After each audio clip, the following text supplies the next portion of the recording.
Hey, everybody. It's Eddie from Tokyo. This is your cryptocurrency update from Japan. I'm going to give you the market flash view of the top 300 projects by market cap. Also, a couple of breaking updates for the SEC versus Ripple case. Japanese stablecoin listed by Coinbase. I need to give you a little bit of a backstory on that. The biggest exchange in the world, too, is supporting the Songbird. That is the token that is part of the Flare Canary network. And a big airdrop for XRP holders. Yeah, this one is legit. And 3 profound statements by David Schwartz, the CTO of Ripple. I've got the clips. So here we go.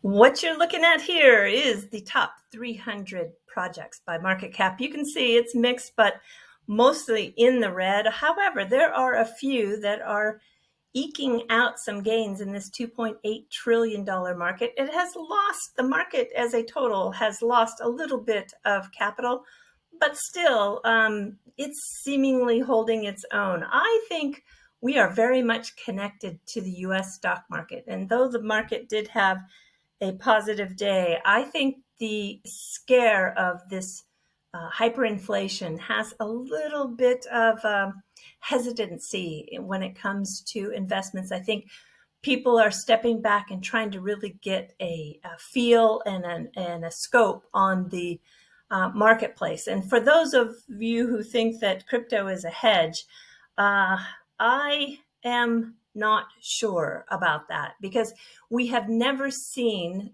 Bitcoin decouple from the traditional markets yet. We just haven't. And so I'm thinking that we will probably still stay a little correlated.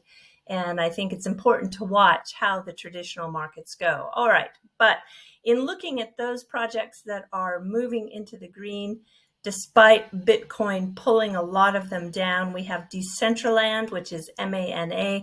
They're up 18% in the last 24 hours. Also, IoTeX up 12%. That's that Internet of Things. I had them on the channel about a month ago. Happy to see they are doing well. Algorand, also connected to the metaverse and also getting integrated into the Flare Networks ecosystem. They're up 7% in the last 24 hours. And then one in particular I'm very happy about because I have it in my portfolio. That would be HBAR or Hedera Hashgraph. Thanks to King Solomon, he got me involved in this project. They're not only up 5% on the day, but they're up 19% on the 7 days, sitting at 46 cents. I'm very, very happy to see that. All right, we're going to take a quick peek at what Jeremy Hogan has said. There is somebody by the name of Harmeet K. Dillon, and he found something very interesting where the federal court had just ordered the Department of Justice to stop extracting data from their client. And the judge was none other than Judge Torres. Yes, the Ripple versus SEC judge. So what this is really showing is that she doesn't kowtow, as Jeremy said. That's a word we borrow from the Chinese language that means to bow deeply. That Judge Torres doesn't kowtow to the U.S. government. So he says, I think Ripple got very lucky when Judge Torres was assigned to this case. Yeah, I agree. And that's really great news. And then John Deaton, the attorney that is behind giving all the XRP holders a voice in this SEC versus Ripple case, he has now achieved 60,000 people who have joined in signing up for that support. So definitely go to John Deaton's website, which is the Crypto Law, or you can find it on his Twitter at John Deaton1, and you can get yourself signed up. You can remain anonymous, but the most important thing is that we really want to show our support because that's going to help bring even a louder voice to the courts. Okay, well, I'm going to give you a little bit of a backstory here because people are talking about Coinbase Pro listing this G-Yen. And yeah, it's a coin that has been around for a little while. Back in May, it was launched by the Japanese internet conglomerate. They also have a New York City-based financial service company. And this is a GYen, which is pegged to the yen. And also they launched this ZUSD, which is a stable coin back to the US dollar. You can get a pretty good return for staking these, 7% interest on the GYen and 11% interest on the ZUSD.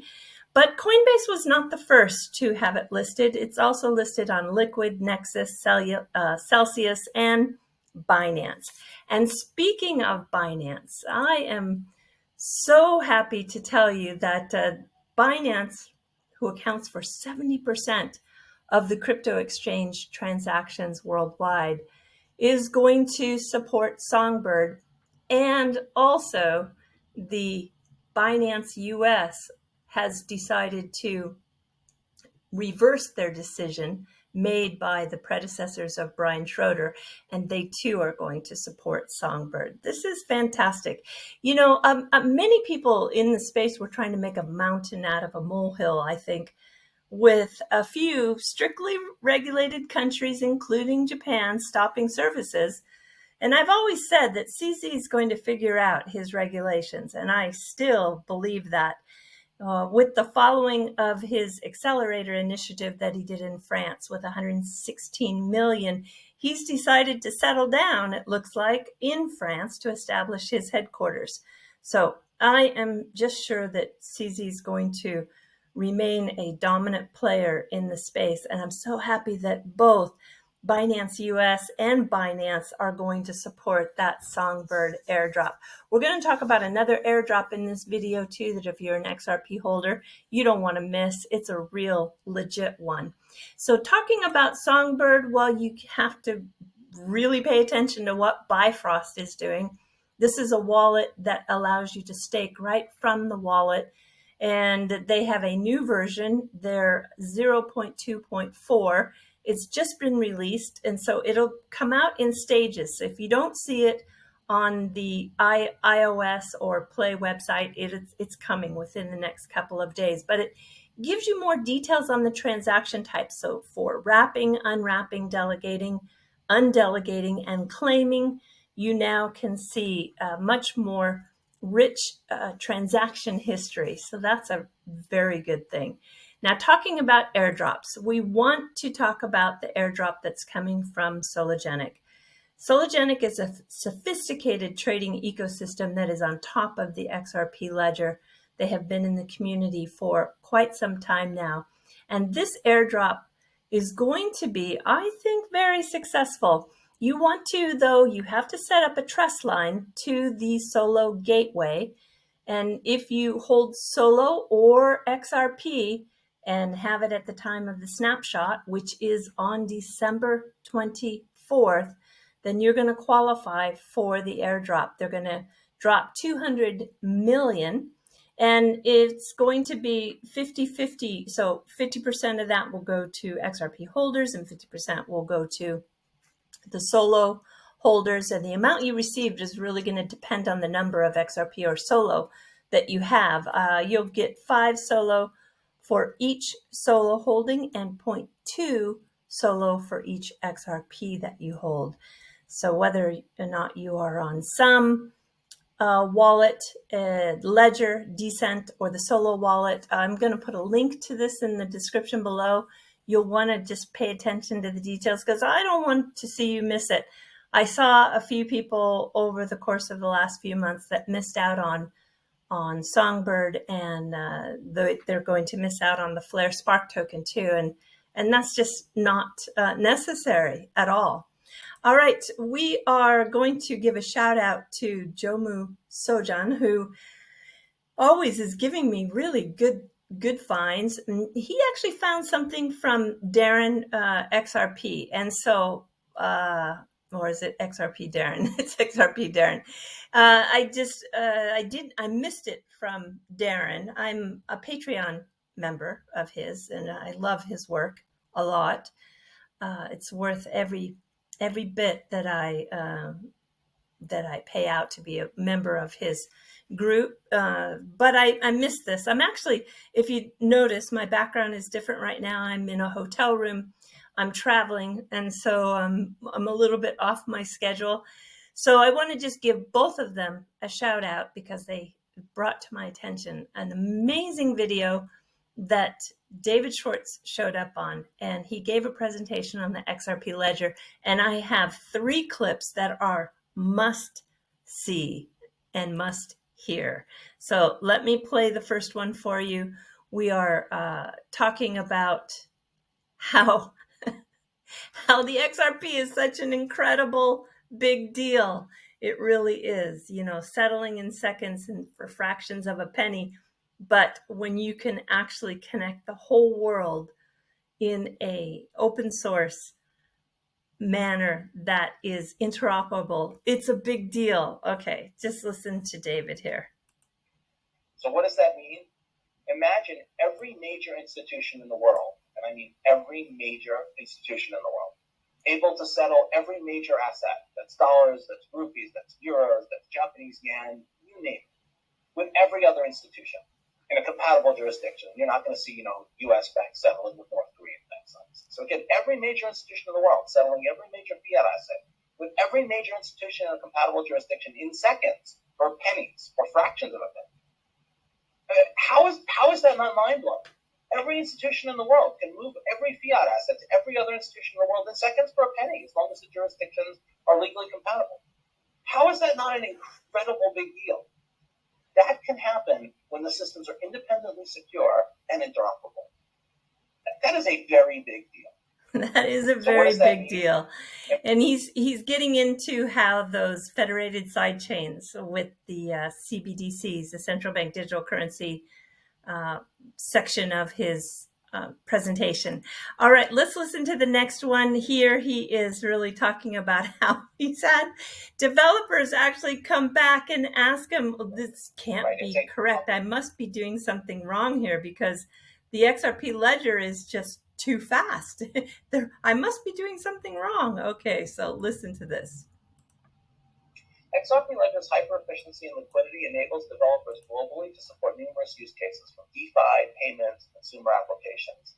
And you don't need anybody's permission to interact with the XRP Ledger, right? It's a public good. It's an open source, decentralized, there aren't administrators. You just submit transactions and everybody who participates executes them. It's so fast and so simple. I'm not making this up. I've had developers contact me with concerns when everything was fine because their payments were so fast, so cheap and easy. They were concerned that they couldn't possibly be doing it right. They're like, wait, no, it says it's confirmed. I must not have checked right because it's only been a couple of seconds. No, it's that fast. It's that cheap. It's that easy. I love that clip. All right, the last clip here is where he's talking about how XRP wins pretty much on every metric. And I just can't say it any better than how David says it. So here we go. If you're interested in moving value, XRP is a much better choice than Bitcoin. On pretty much every metric, XRP wins. What you care about is things like cost, scalability, speed, efficiency, reliability, predictability. XRP Ledger wins at least over Bitcoin, probably E2, and most of the major blockchains on all of those parameters. I do want to talk one more second about predictability, which I think is important.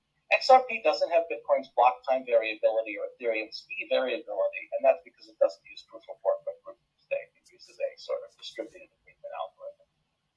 Now, I know this is going to be controversial, but the fact is that proof of work provides mediocre decentralization and pretty good security at astronomical cost. And by cost, I mean both money and environmental impact. The proof of work provides everyone an equal opportunity is false. Many of us thought so in 2012 or so in the early days, but we know it's not true today. It grants money and control to whoever has the cheapest, often subsidized power, and the best ASICs or GPUs. And let's be clear, the money that miners pay to ASIC manufacturers, GPU manufacturers, and power companies is value that was generated by the cryptocurrency ecosystem. So Bitcoin has to generate millions of dollars a day of value just to hold the price of Bitcoin constant because the newly minted Bitcoins are sold by miners. This is effectively a tax on cryptocurrency users. It's an inflationary tax. I know it's become popular lately to judge the utility of a cryptocurrency ecosystem by the amount of fees paid, but I think it's worth thinking about what fees actually represent? What they are friction that's not removed. They're bad. If you think about eBay, eBay makes money because buyers and sellers find it easier to use eBay than to try to reach each other directly.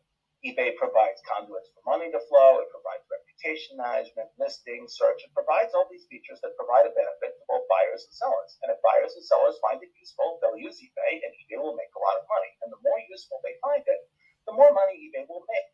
But don't forget, every dollar that eBay makes is a dollar that a buyer spent that a seller didn't get.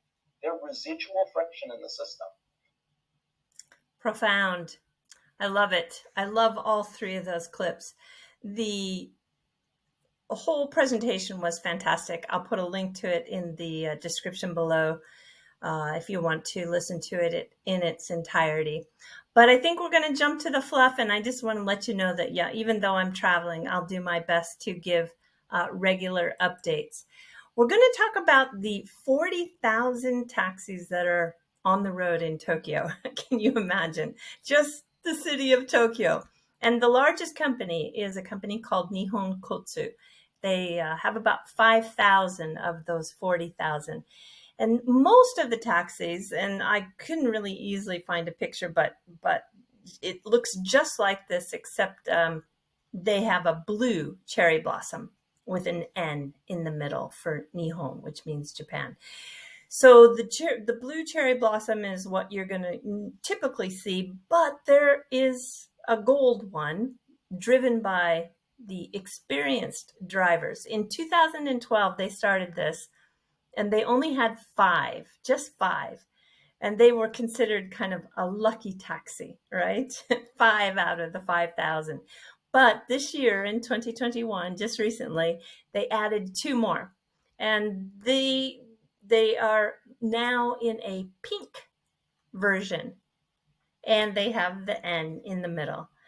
And what is lucky about these is if you are so lucky to get in one of the 7, the driver, when you get in, will give you one of these maybe commemorative cards, you might call it.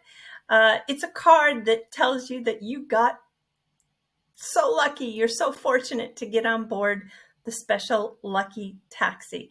What it does is it embodies the spirit of what they call in Japan, ichigo ichie, which means kind of like your once in a lifetime chance, that feeling of, wow, we were so lucky to have that moment or have that experience.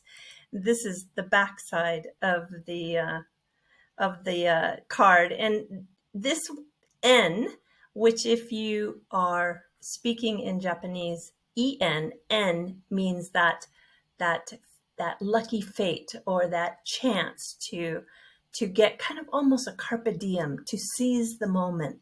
And so they're doing a play on the N and the word N.